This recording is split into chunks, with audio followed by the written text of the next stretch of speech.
Siz indi bilgenimçe alдағы dərslerde, alдағы şulay jurnalistlar bilen bolgan şuraşuda başka türlü janrlar turunda söyleşe başladığız. Xəbəri janrlar turunda söyleşdiniz. Bilgenimçe reportaj turunda söyleşdiniz bitindeymi? Ama ben jurnalistikada bari tek xəbər itip kine jurnalistika bulup bite olmay.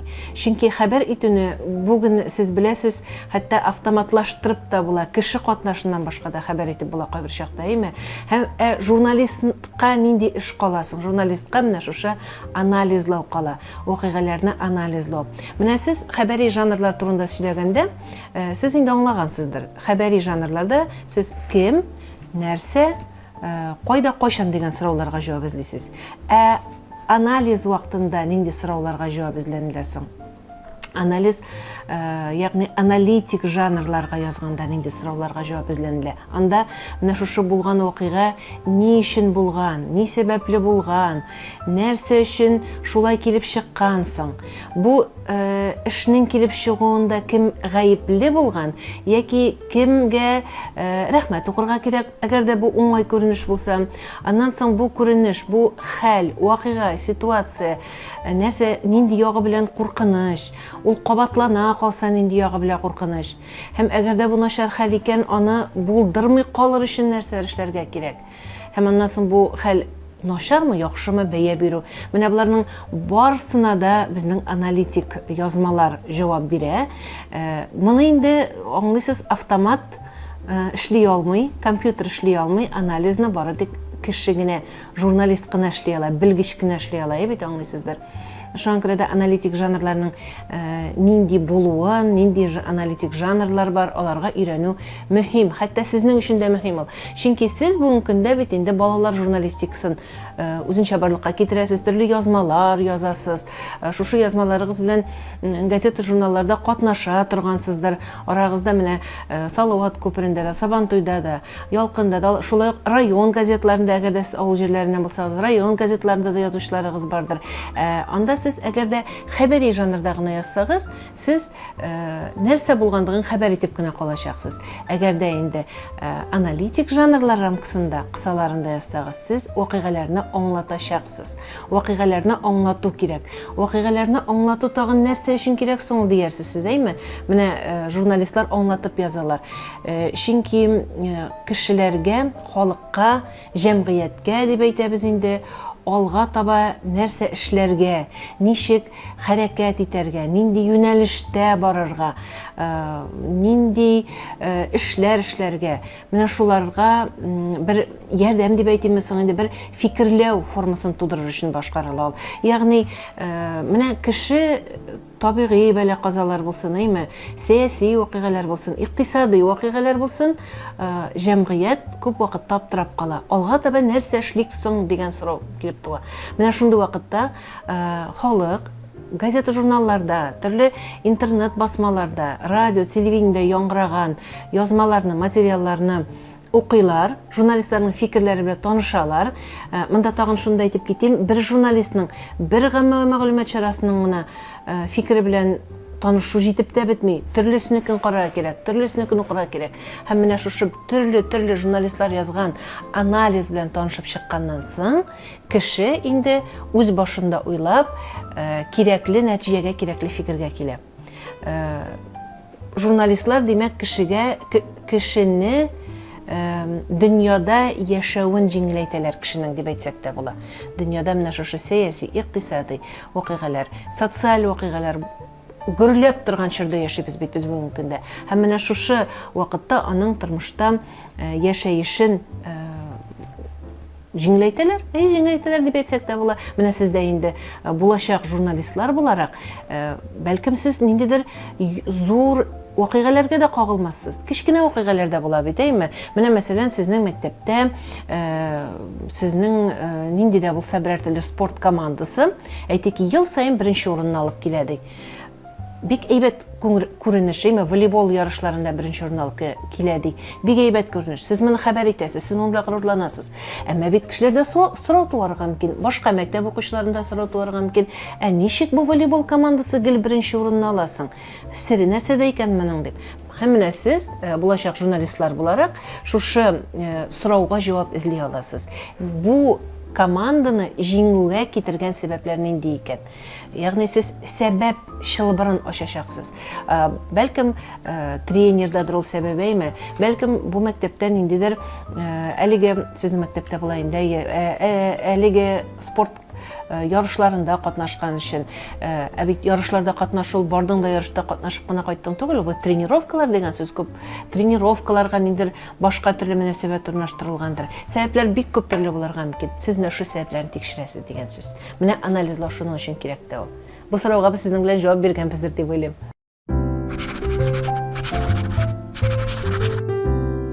Журналистикада, аналитик жанрда эшләр өчен берничә сыйфатка ия булырга кирәк, үзенчәлеккә ия булырга кирәк. Һәм менә шушы үзенчәлеккә ия булу нигезендә шушы аналитик жанрдагы язмаларның сыйфатларын без барлыкка китерәбез. Нәрсә дигән сүз бу? Менә мин әйтә башладым бит инде, сәбәпләрен аңлату өстендә эшләячәкбез дибәйме?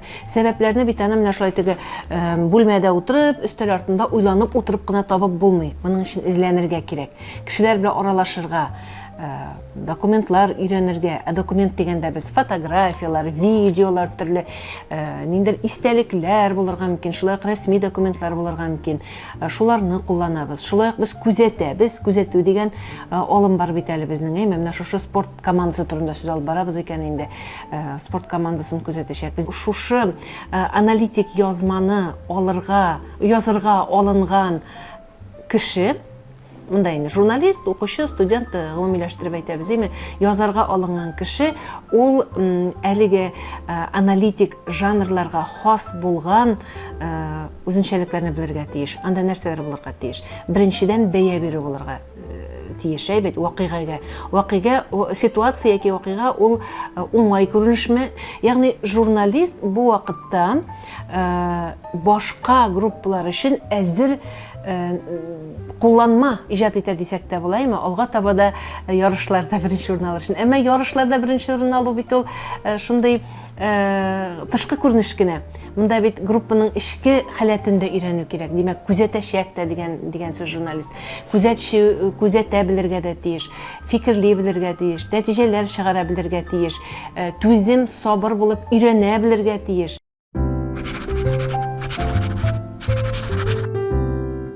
Иң башта сүзнең жанрлар турында сөйләгәндә, сезгә исеме таныш булмаган, әмма үзе бик нык таныш булган бер жанрдан башлыйк әле. Ул да булса безнең мөхбирнәмә дибез татарча, русча корреспонденция дибез. Сезгә ничек җиңел була, шул сүзне куллана аласыз. Менә монда сөйли башлаганда сез инде көткәнсездер бәлкем мәкалә дип әйткәнне, мәкаләдән түгел, менә шушы мөхбирнәмәдән башлыйк әле. Мөхбирнәмә, борынгы татар сүзләрен кулланып әйткәндә, яки корреспонденция. Бик борынгы жанр инде бу.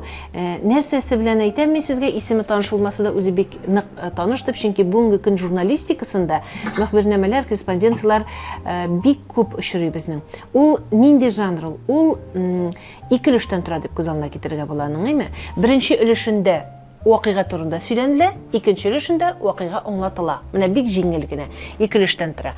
Менә әгәр дә без үзебез мисал итеп алган мисалларга кире кайтсак, күренешләргә мисал итеп алган күренешләргә кире кайтсак, волейбол ярышында беренче урынны алу, ул вакыйга турында сөйлибез кыскача гына итеп. Икенче өлешендә инде сәбәпләрен аңлатабыз. Әгәр дә менә сез бүгенге көндә үзегез укыган газета, журналларны, интернет басмаларны күз алдына китерсәгез, исегезгә төшерсәгез, менә шушы үзенчәлеккә ия булган язмаларны бик күпләп искә төшерә алырсыздыр мөгаен. Теләсә кайсы журналист үз гомерендә мондый язмаларны бик күп яза, көн саен диярлек язып тора. Вакыйга турында сөйли һәм аны аңлата. Менә бик гади генә. Монысы безнең мөхбирнәмә, корреспонденция булды. Икенчесе безнең мәкалә булыр. Мәкалә сүзен яки русча статья дибез, мәкалә, статья сүзен сез инде адым саен ишетеп торасыз. фәлән газетада шундый мәкалә басылган, яки анда сез берәр төрле мәктәп газетасындамы шунда, менә журналларда, газеталарда, балалар журналларында басып чыккан очракта сезгә статья яздыңмыни, статьяң басылып чыктымыни, мәкалә яздыңмыни дип сезгә дә сораулар бирәләрдер. Шундый гамәлгә кергән инде басылып чыккан һәрбер язманы мәкалә дип атау, статья дип атау. Менә мин сезгә хәзер әйтәм, бәлкем сезгә башка дәресләрдә катнашучыларым әйткән дә булгандыр инде. Журналистикада басылып чыккан һәрбер язманы мәкалә дип әйтмибез. Мәкалә ул аерым бер жанр. Менә нинди жанр икәнлеген мин сезгә хәзер әйтеп китермен аны. Ул мөхбирнамәгә, ягъни корреспонденцияга бик нык охшаган. Әмма ул бик масштаблы, ул бик киң, ул бик күп кырлы. Әгәр дә әйтик, мәсәлән, без бер ике авыл арасына салынган бер күпер турында язабыз да, әйме? Аның торышы, аның җимерелеп төшәргә, ватылырга якын икәнлеге турында, анда инде машиналар йөрергә ярамаганлыгы турында язабыз икән, без мөхбирнамә язабыз. Әмма әгәр дә без шушы райондагы барлык күперләрнең торышы турында күз алдында тотып фикерлибез икән, бу чиракта безнең инде язмабыз мәкалә булачак. Без анда бит бу мәкаләдә һәрбер күпер турында аерым язып чыкмаячакбыз, әмма гомумән язачакбыз. Яки мәсәлән, сез бер пенсионер әби турында язасыз ди. Пенсионер әбинең авыр хәле турында язасыз ди. Яки сез үзегезнең урамда ялгыш килеп чыккан бер хуҗасыз эт турында язасыз да, әйме? Ул этнең ялгыз калуы, аны хуҗалары урамга чыгарып ташлаган, куып чыгарганнар. Эт мескен хәзер бер йорттан бер йортка кирип үзенә яклау эзләп йөри ди, мәсәлән. Менә бу конкрет эт турында язганда сез мөхбирнамә язасыз. Әмма әгәр дә сез Казанда, Татарстанда, манда Россиядәме, яки башка бер шәһәрдәме урамда хуҗасыз йөргән этләр турында язарга алынасыз икән, гомумән хуҗасыз йөргән этләр проблемасы турында язарга алынасыз икән, бу чиракта сез инде мәкалә язачаксыз. Менә күрәсез, бу масштабны әйме чагыштырып караганда, мөхбирнамә ул конкрет бер вакыйга, ә мәкалә ул конкрет вакыйга турында түгел. Конкрет вакыйгалар анда мисал булып кына кирип китә ала.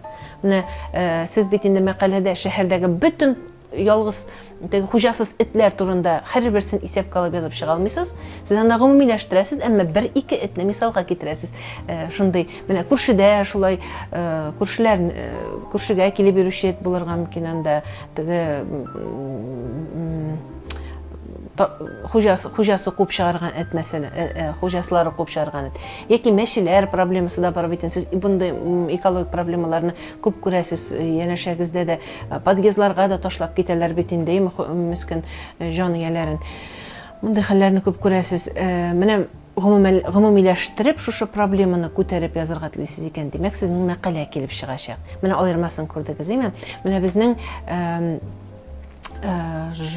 журналистика югары мәктәбендә укытучы остазыбыз Гарифуллин Васил Захид улы, сез аның исемен беләсез, чөнки журналистикада да билгеле исем, сез аны газета журналлардан да күреп беләсез. Аның бер дәреслегендә шулай язылганда, әгәр дә без корреспонденцияны урмандагы бер агач турында язу дип күз алдына китерсәк, ә мәкалә ул бөтен бер урман турында язу булачак, бөтен бер урман проблемасы турында язу булачак.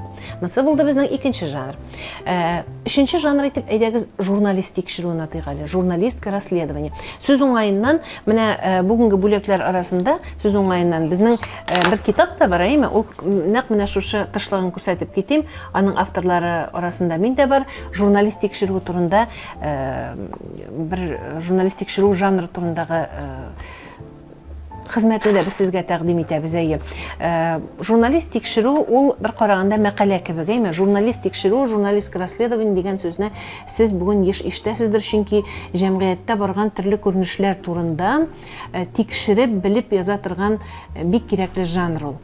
Һәм аның аермасы нәрсәдә соң мәкаләдән? Ул нәкъ мәкалә кебек языла, нәкъ шулай ук тикшерә журналист, шулай ук сәбәпләрен ачыклый, шулай ук гаепле кешеләрне табарга омтыла. Бу хәл башка килеп чыкмасын өчен нәрсәләр эшләргә кирәклеген күрсәтә журналист. Мәкаләдә дә шул ук бит инде, әйме? Ә монда ничек соң?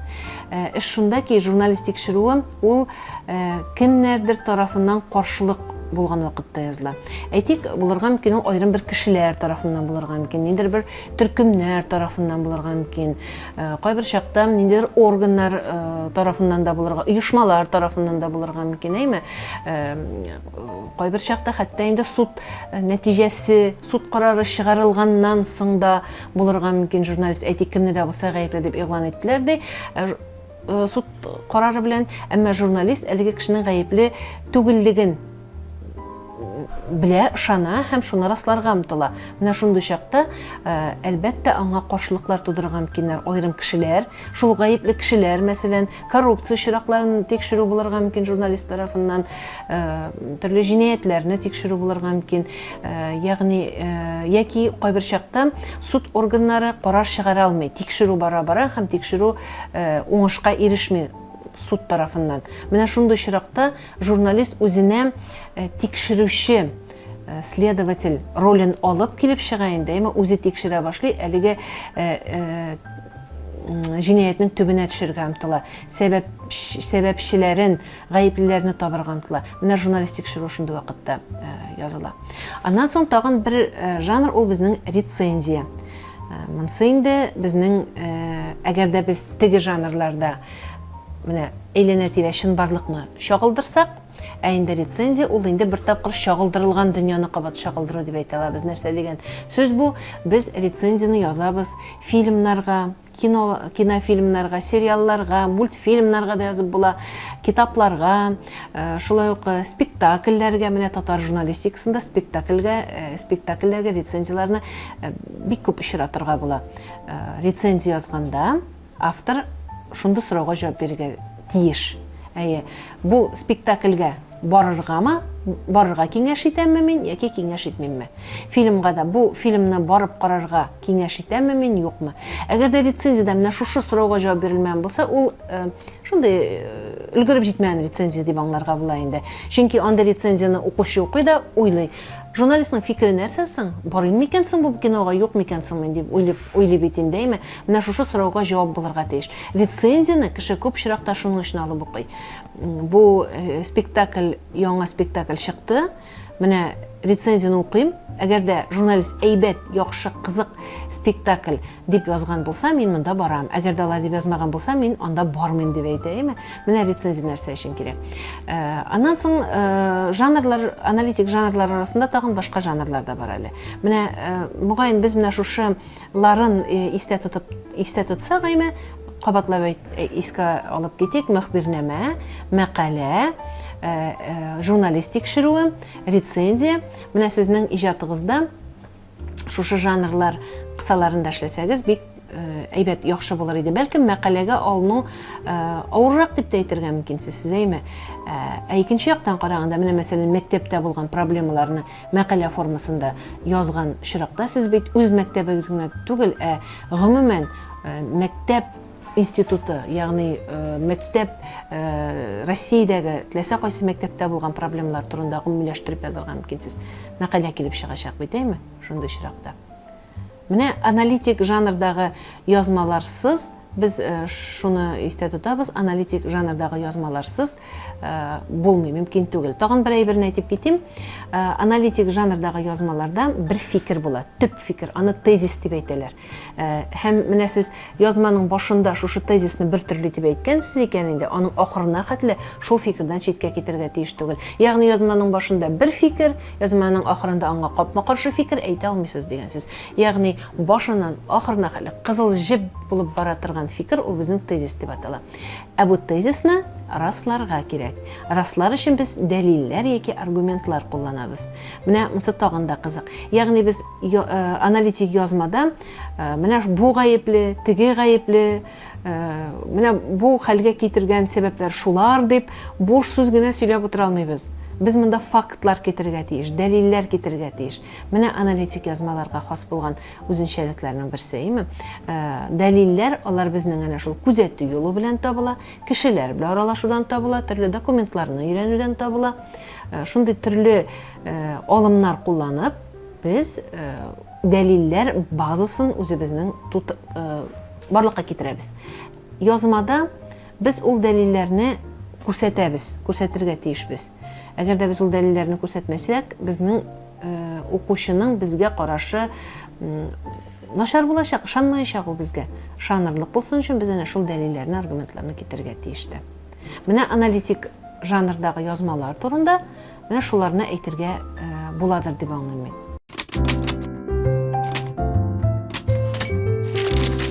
Беренчедән куркусыз булырга кирәк. Ягъни кыюлык кирәк, әйме? Куркусыз булу ул көчле әйбер бүгенге көндә, чөнки журналистлар алар гади генә һөнәр ияләре түгел. Аларга менә дөреслекне ачкан өчен бөтен кеше дә рәхмәтле булып калмый, кызганычка каршы.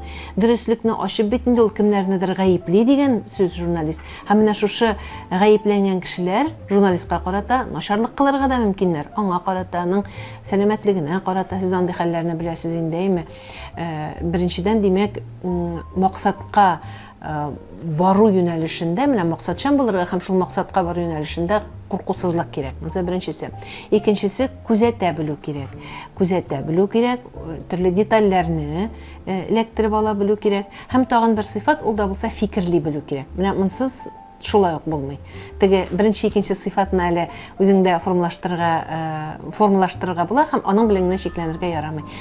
Фикерли белү кирәк. Фикерли белү ул сәләт түгел, ул аны менә мәктәптә уку барышында сез менә математиканы укып, анда башка фәннәрне укып, сез үзегезнең фикерли белү сәләтегезне үстерәсез. Менә логик яктан излекле фикерләргә өйрәнәсез. Менә шушы сыйфатлар кирәктер дип уйлыйм мин.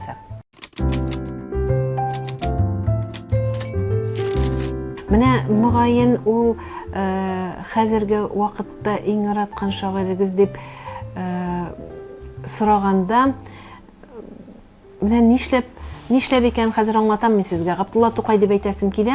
Әлбәттә, яшь чакта Габдулла Тукай түгел иде инде ул, әйме? Менә яшь вакытта, әле сезнең кебек яшь кызлар вакытта, мәсәлән, безнең хатын-кыз шагыйрәләренең шигъриятен ярата идем. Әмма хәзер Габдулла Тукай дип нәрсә өчен әйтәм? Менә университетта мин татар журналистикасы тарихын дигән дәресендә алып барам. Һәм анда без төрле менә татар публицистикасында, татар журналистикасында урын калдырган шәхесләрне өйрәнәбез. Һәм менә шулар арасыннан публицист буларак та, журналист буларак та, редактор буларак та Тукай арылып тора. Шул сәбәпледер, мөгаен, миңа аның иҗаты күбрәк якын. Бәлкем әле ул аның шигърияте булганга гына түгелдер, ә менә шәхес буларактыр да инде. Һәм шул исәптән шигърияте дә көчле бит, аның шигърияте дә, публицистикасы да, барсы да.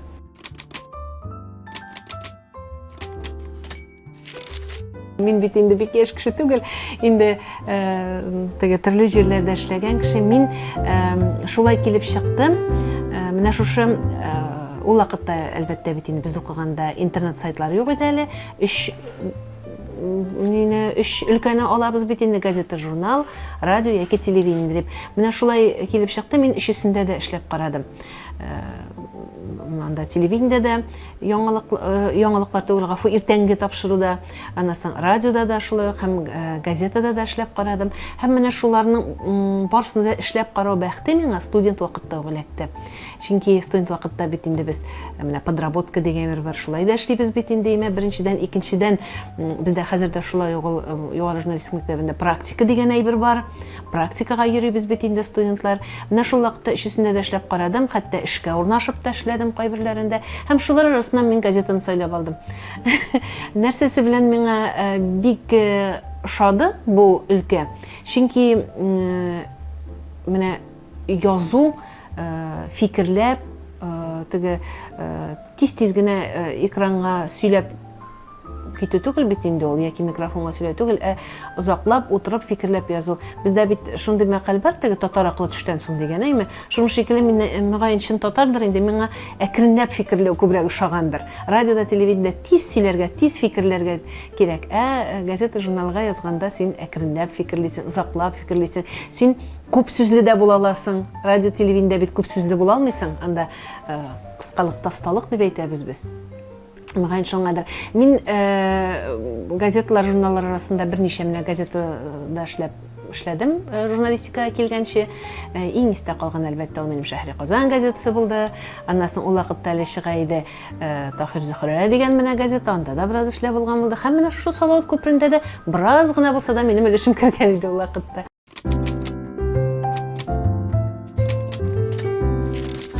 Күрсәтү алымы белән дип әйтсәк тә була, радиода без тавыш куллана алабыз, телевидениедә без видео язмалар куллана алабыз. Әйтик, безнең дәлил буларак видео язмабыз бар диеме? Без аның газетада басылган материалда берничек тә күрсәтә алмыйбыз. Әгәр дә инде без интернет басмалар турында сөйлибез икән, монда барлык кулланылган мәгълүматны бирә алабыз без, аудиосында, видеосында, сүрәтләрендә дә, фотоларында, башкаларында да. Менә әгәр дә инде без басма, газета, басма журнал, радио, телевидение дип чагыштырып караганда, менә журналистик тикшерүнең бердән-бер аермасын шундадыр дип күрик, дәлилләрнең барысын да күрсәтеп бирә алмаска мөмкинбез без. Чөнки кабатлап әйтәм инде, әнә ул видеоларны, аудиоларны бары тик радио һәм телевидениедә кулланып була бит, әйме? Әмма кайсы гына гамма мәгълүмат чарасында эшләмәсен журналист, ул барыбер шул бер үк принципларга нигезләнеп журналистик журнал бара.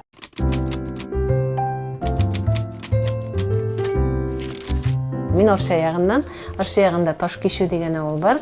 Сүз уңайыннан Ташкишудән журналистлар чыкты, бар. Аннан менә яшьләр арасында да бар, олар, өлкәнрәкләр арасында да бар. Ташкишу зур булмаса да, Мәрҗани хәзрәт булып эшләгән, хәзрәт вазифаларын башкарган авыл ул, шуның белән билгеле. Анда мәчет тә бар. Без укыганда сүз уңайыннан ул мәчет мәктәп иде, мәктәп шунда урнашкан иде. Бүген көндә инде мәчет, Мәрҗани мәчете. Аннан соң менә Мәхмүд Галиев исемле язучы, шул Мәрҗани нәселеннән бит шул авылдан чыккан. Зур булмаган авыл, һәм мин авылга багышлап шигырь язганым бар. Мәктәптә укыганда сез дә менә шигырьләр язасыздыр инде мөгаен. Шигырьдән башладык бит инде үзебезнең журналистикага адымыбызны. Сез дә шуннан башлагансыздыр, бәлкем. Авылга багышлап язылган шигырь.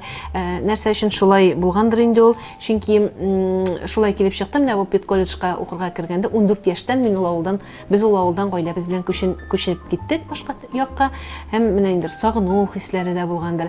Инде менә җитди мәкаләләр, язмалар инде шул вакыттан соң инде язылмады, чөнки ул авылда эшләмәгәч, ул авылда яшәмәгәч, ул авылга кайтып йөрмәгәч, инде миңа мәгълүмат туплау, без язмалар өчен мәгълүмат туплау дибез бит инде, мәгълүмат тупларга туры килмәде. Менә шундый ностальгия белән, шундый туган якны искә төшереп, авылны искә төшереп язган әйберләр булган.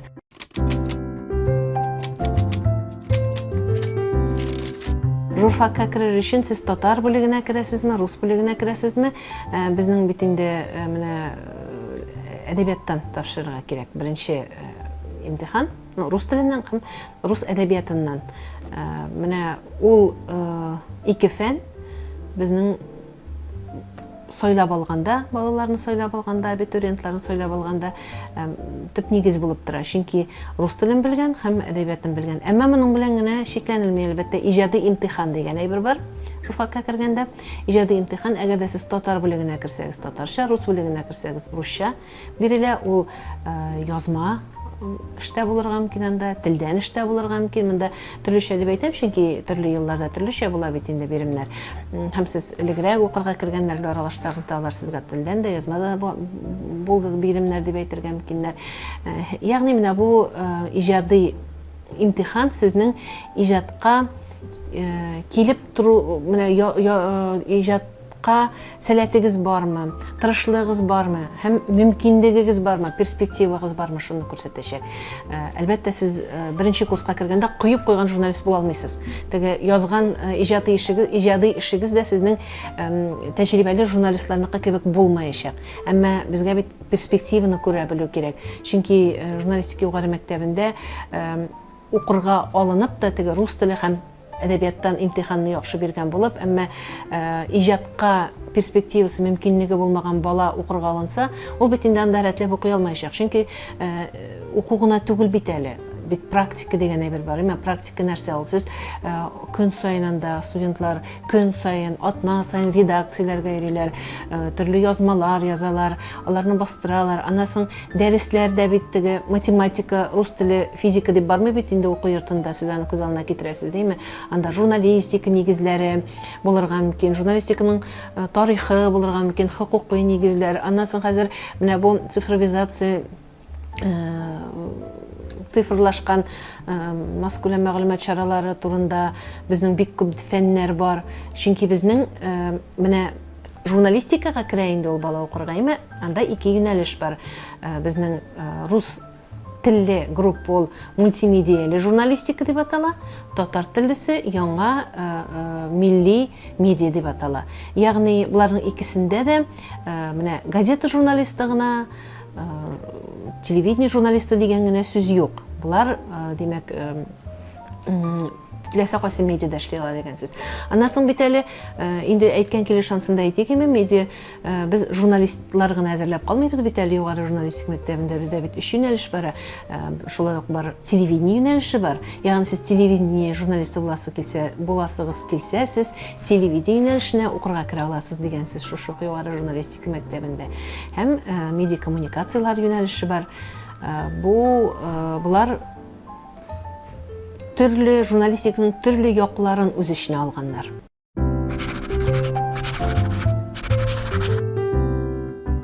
Үзегез караган берәр спектакль яки берәр фильм турында язып карагыз.